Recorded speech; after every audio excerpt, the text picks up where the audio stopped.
CNAPS aide aux adhérents au chômage. Depuis le 1er septembre et ce jusqu'au 31 octobre, la CNAPS accorde une aide aux adhérents au chômage due à la crise sanitaire.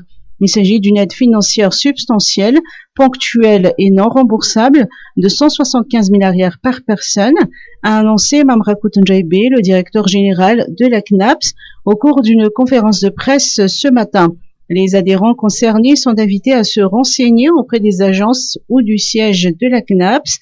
En parallèle à cette aide financière non remboursable, un programme de formation est également lancé en vue de leur réinsertion professionnelle. Professionnalisation des armées, coopération entre le MDN et 3 universités. Les universités d'Antananarivo, de Fianarantsoa et de Mahajanga accueilleront désormais des élèves officiers à la faculté de médecine d'Antananarivo, à l'Institut d'Odontostomatologie tropicale de Mahajanga, à l'École supérieure des sciences agronomiques, à l'École supérieure polytechnique de Woudvourne et à l'École nationale d'informatique de Fianarantsoa.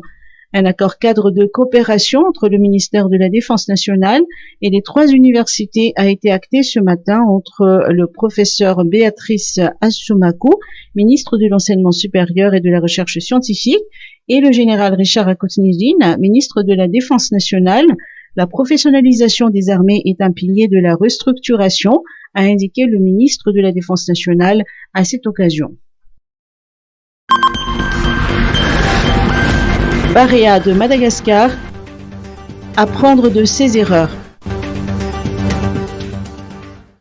Les Barea de Madagascar ont perdu de leur concentration et ont raté de nombreuses occasions de marquer un but. Cette phase de jeu avait particulièrement caractérisé la première mi-temps.